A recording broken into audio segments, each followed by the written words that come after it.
마태복음에서 12제자의 이름을 다 기록하시고 또한 그들에게 권능을 주시고 복음을 전파하는 사명을 주시고 또 어떻게 나아가라고 하나님께 예수님께서는 말씀하고 계십니다. 우리가 세상을 살아가면서 많은 것을 경험하고 배우고 나아갑니다. 그런데 세상을 등지고 살지 않는 이상은 우리가 세상의 영향을 받지 않을 수가 없습니다.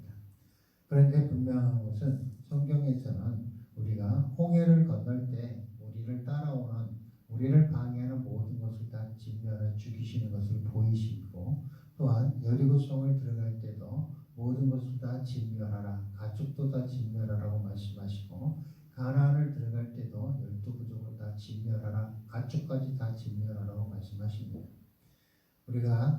우리 기독교 신앙은 신본주의 신앙이고 세상은 인본주의라고 이야기합니다. 성경에서는 누룩으로도 표현되어 있고 또한 헬라처라고도 표현되어 있습니다. 세상의 지식은 나를 중심으로 내가 사는 것이고 우리 신본주의 기독교 신앙은 하나님을 중심으로 내가 사는 것입니다. 그런데 인본주의 결과는 무엇이냐? 학교 교육을 통해서 우등생이 우리가 우등상을 받고 도덕점수, 윤리점수가 100점 만점을 맞아도 세상에 나와서는 성범죄자가 되고 폭행자가 되고 폐륜자가 되는 사례는 얼마든지 있습니다. 그런데 겉과 속이 다르고 우리 기독교 신앙은 마음으로 살고 진실로 살고 진리로 살라고 가르치지만 세상은 그 지식을 보고 그 사람을 평가하고 지식을 보고 그 사람을 들어쓰고 지식으로 세상을 살아갑니다. 똑똑하고 많이 알면 지혜롭다고 지식이 있다고 그 사람을 우수한 사람으로 인정합니다. 기독교는 그러지 않습니다. 우리 마음을 드러내고 내 겉과 속이 하나가 되어 내 속사람이 변화가 되고 그 속사람의 하는 음성을 듣고 살아가는 것이 우리 기독교 신앙인 것입니다.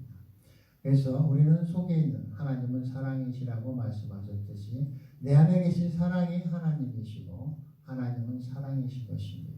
내 안에 계신 분이 나를 사랑하시는 분이 내 안에 계신 그 사랑이 하나님이시고 그 음성을 따라 사는 우리가 되어야 합니다.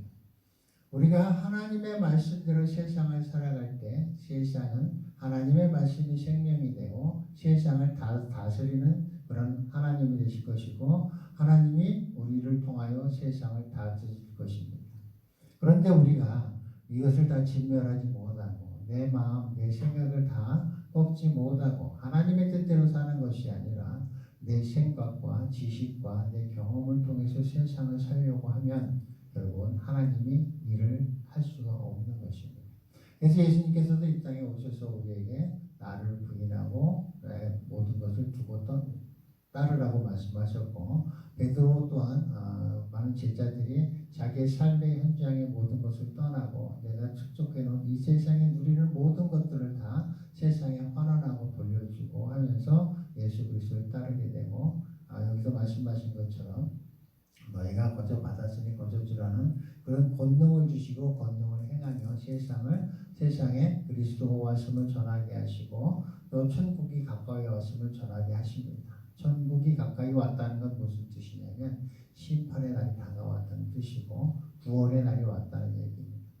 구원과 심판은 같이 이루어집니다. 구원되지 못한 자는 결국 심판을 받는 것이요. 심판을 받아서 우리가 구원에 이르지 못하면 다 우리는 지옥으로 가는 것입니다. 그래서 우리는 심판을 받아 우리가 천국으로 가는 것은 예수 그리스도를 믿음으로써 가는 것이고 우리의 삶이 말씀대로 이루어지는 것입니다.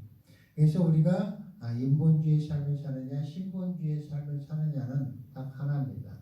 우리가 말씀을 통해서 이 성경 말씀이 내게 일러주시고 가르쳐주는 대로 우리가 그것을 마음을 다하여 살아가는 삶을 사는 것이냐 아니면 내 생각과 내가 옳다고 하는 것 내가 선하다고 하는 것 내가 착하다고 생각하는 것 그것대로 사는 것이냐 이것 딱 두 가지입니다. 우리가 하나님의 말씀대로 사는 것이 우리는 하나님의 선을 따라 사는 것이고 구원의 삶을 사는 것이고 우리가 하나님의 세상을 다스릴 수 있는 길을 여는 삶을 사는 것입니다.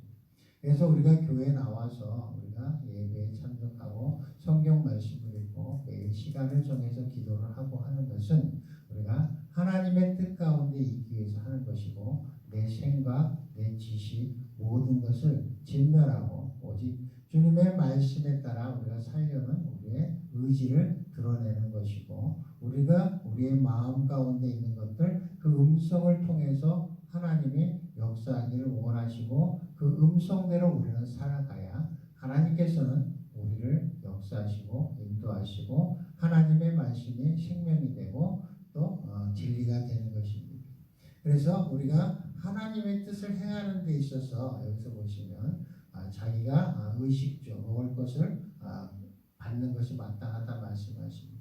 우리가 하나님의 뜻대로 살아가는 삶을 살고 제자의 삶을 살고 천국이 가까이 왔느니라는 복음을 전하고 다니면서 하나님이 주신 권능과 권세로 귀신을 쫓아내고 병든 자를 고치며 하나님의 뜻을 행하는 자에게는 하나님이 과부의 쌈짓돈을 통해서라도 먹여주시고 우리를 재워주시고 채워주시는 그런 역사가 성경에서는 많이 있습니다. 우리가 그런 것들을 통해서 하나님이 역사하시는 것입니다. 내 생각에 이럴 것이다. 나는 먹고 사는 문제에 걱정하고 내가 어떻게 될까 걱정하는 것은 내가 하나님에 믿지 않는 것이요. 하나님을 사랑하지 않는 것이요. 하나님께 의지하지 않는 것입니다. 오직 우리는 하나님께 의지하며 나아갈 때 하나님께서는 그것을 책임져 주시고 그 믿음을 통해서 하나님은 역사하시고 그 믿음을 통해서 하나님은 그 하나님이심을 보이시고 하나님의 권능을 드러내시고 하나님이 이 땅에서 이 땅을 다스리신다는 것을 우리 행동을 통해서 우리 삶을 통해서 보여주시고 알려주시는 것입니다. 그래서 우리에게 복음을 전하라고 하시는데 너희가 어느 집에 어디를 가도 너희가 영접하지 아니하고 너희 말을 듣지도 아니하거든 그 집이나 성에서 나가 너희 발의 먼지를 털어버리라 이런 말씀하십니다. 우리가 복음을 전할 때 무겁게 전하는 게 아니라 우리가 가볍게 우리의 진리를 가치 없게 전하는 뜻이 아니고 우리가 평안한 마음으로 부담 없이 전하는 뜻이에요. 부담 없이 우리가 무겁게 막 힘들어하고 이렇게 전하는 게 아니라 편안한 마음으로 진리를 전하고 진리를 전하는 가운데 그 사람이 받지 아니하거든 신발의 먼지를 털듯이 그냥 무시해버려라 이거예요. 내가 받지 않는 것에 부담스러워하지 말고 스트레스 받지 말고 힘들어하지 말고 그냥 편안하게 전하고 그들이 받지 않으면 그냥 먼지를 털어버리듯이 그냥 너희들이 스트레스 받지 말고 힘들어하지 말고 그냥 털어버리라 이렇게 말씀하십니다. 그러니까 우리가 복음을 전하는 것이 무겁게 결심을 하고 결단을 하고 전하는 것이 아니라 우리의 삶을 통해서 자연스럽게 전하고 편안하게 전하고 우리가 평안 가운데 전하고 또 그렇지 내가 내 생각을 갖고 전하는 것이 아니라 하나님의 뜻을 정하는 데 있어서 어떤 문제가 발생하고 능력을 받고 우리가 또 수치를 당할지라도 그냥 먼지를 털어버리듯이 스트레스 받지 말라 이렇게 말씀하십니다. 그래서 우리가 하나님의 뜻대로 우리가 살아가는 것은 무엇이냐? 천국 복음을 전하는 겁니다. 그런데 우리가 복음을 듣지 아니하고 영접하지 아니하고 우리가 복음을 전할 때 하나님이 보내준 사람으로 영접지 아니하고 하나님이 보내준 사람으로 대하지 아니하는 사람들은 결국 소돔과 고모라의 멸망할 때보다 더 큰 고난과 고통이 있을 것이라고 말씀하십니다. 우리의 삶 가운데 복음을 전하는 축복이 우리에게 주어졌다는 것과 우리가 예수를 만나고 하나님을 안다는 것 자체가 큰 축복이고 그와 비교할 수 있는 것이 아무것도 없습니다. 그래서 예수를 발견하고 예수를 아는 자는 모든 것을 다 내어주고 내가 내 생명까지도 내어주고도 예수를 따를 수 있다는 것은 예수가 이 땅에 오신 그 값어치를 무엇으로도 계산할 수 없으며 내가 그 복이 얼마나 크고 위대한지를 알면 내가 소중하고 내가 귀하게 여기는 것이 아무도 없고 오직 예수만 귀하고 예수만 소중한 것이 우리가 예수를 그만큼 알면 알수록 그렇게 되어가는 것이고 결국은 천국 복음을 전하며 천국이 가까이 왔다고 담대하게 이야기할 수 있고 또 자연스럽게 이야기할 수 있고 평안 가운데 이야기할 수 있고 그것이 내게 능력이 되더라도 예수를 생각하면 예수의 고난을 생각하고 예수가 이 땅에 오셔서 받은 능욕과 수치를 생각한다면 그것은 아무것도 아닌 것이고 또 그렇기 때문에 우리는 아무것도 아닌 것으로 여겨 먼지를 털어버리듯이 복음을 전할 수 있는 우리의 삶이 되어야 하는 것입니다. 그래서 우리가 우리의 삶 가운데 거저주라고 하시는 또 말씀은 무엇이냐? 이것이 내 노력으로 되는 것이 아닙니다. 우리가 성령에 힘입어 산다는 것은 무엇이냐? 성령 충만함으로 산다는 무엇이냐? 성령의 감동 감화가 나를 인도하시고 역사하셔서 행하게 하시고 또 드러내게 하시고 나의 삶을 통해서 하나님의 신실하심과 하나님의 선하심을 드러내게 하십니다. 그래서 우리는 성령께 의지하고 예수 그리스도를 더욱더 아는데 혼신의 힘을 다하면 마음을 다하면 하나님께서 우리 심령을 감동시키고 내 주위 사람들의 심령을 감동시켜서 하나님께서 하나님이 뜻하신 곳으로 인도하시고 역사하셔서 하나님이 두시고자 하는 위치에 하나님이 주시고자 하는 그곳에 우리를 갖다 놓으시는 것이 하나님의 역사인 것입니다. 그래서 내가 현재 어느 위치에 있고 어느 자리에 있고 내가 무엇을 하든 하나님은 신실하시고 하나님은 선하시고 하나님을 항상 나의 최고의 위치에 놓으셨다는 믿음이 있다면 지금 상황, 지금 처지 모든 것에 감사하고 기뻐하고 또 우리는 받아들여야 하고 그것이 우리의 마음속에 생각할 때 이것이 선이 아니다. 이것은 나의 고통이다. 나의 슬픔이다 할지라도 하나님의 선하심을 믿고 하나님이 나를 이 자리에 놓으신 뜻이 있다고 생각하고 하나님께 찾고 또 구하고 두드려 나아가면 하나님께서는 우리를 통해서 모든 것을 고치시고 역사하시고 그러시길 원하십니다. 그래서 우리가 이 12제자가 있다는 것을 12제자의 삶으로 보는 것이 아니라 내가 예수 그리스도의 12제자가 되고 또 하나님이 주신 권능을 내게 주셨고 내가 그 권능을 행하며 사는 내가 제자로서의 삶을 사는 것이 중요합니다. 예수 그리스도는 하나님이시며 복의 근원이시며 권능과 권세의 본이십니다. 그것의 근원이신 것입니다. 우리는 그것을 위임받아 하나님이 주신 권능과 권세를 받아 우리는 그리스도께 의지하며 성령님께 의지하며 하나님께 의지하며 그 주신 그분이 주신 그 권능을 사용하는 사용자인 것입니다. 그래서 우리는 그것을 받아 사용하는 사용자로서의 삶을 살아가는 것입니다. 이 땅의 삶을 살아가면서 여기서 말씀하신 대로 병든 자를 고치며 죽은 자를 살리며 나병 환자를 깨끗하게 하며 귀신을 쫓아내며 이것을 우리는 거저 받았다고 말씀하십니다.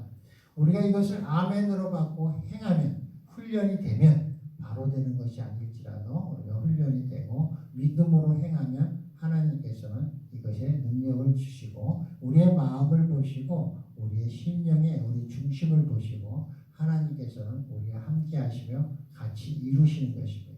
그래서 우리의 삶 가운데 믿음이 없이는 아무것도 할 수 없고 오직 우리는 하나님의 말씀을 믿고 하나님의 권능과 권세를 내게 주셨음을 믿고 우리가 그 믿음으로 권능과 권세를 행할 때 내 안에 계신 성령님께서 그것을 나와 동행하시고 함께 하시며 내 마음과 성령님이 한 마음이 됐을 때 하나님의 권능과 권세와 능력이 나타나는 것입니다. 그래서 우리 모두는 예수 그리스도가 십자가에 못 박혀 죽으심으로 인하여 우리는 많은 제사장이 되어서 하나님의 권능과 권세를 행할 수 있는 것은 누구나가 있는 것입니다. 우리가 하나님의 권능과 권세의 말씀을 듣고 우리가 나아가며 행할 때 하나님께서는 우리가 함께 하시고 우리의 기도를 들으시고 우리가 함께 하는 것입니다. 기도는 하나님과의 대화하고 소통하는 훈련입니다.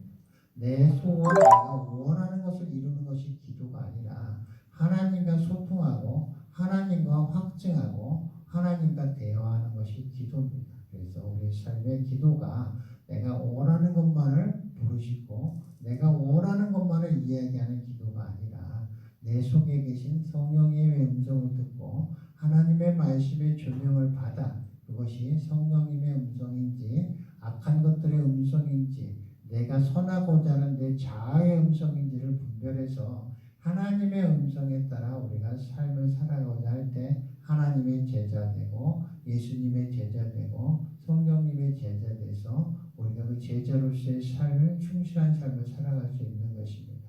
그래서 우리가 기도할 때 하나님께 묻고 또 하나님의 말씀을 통해서 응답받고 우리의 삶을 통해서 응답받고 주위 사람들을 통해서 하나님이 창조하신 만물을 통해서 우리가 응답을 받고 하나님과 소통하는 것이 우리의 삶 가운데 이루어져야 하고 그것을 통해서 우리의 삶이 우리의 생명의 삶, 영생의 삶이 되어야 하는 것입니다. 그래서 오늘도 여러분들이 제자로서의 삶이 어떠한지를 깨달아 알아서 오늘 내가 제자로서의 삶을 한번 살아봐야겠다.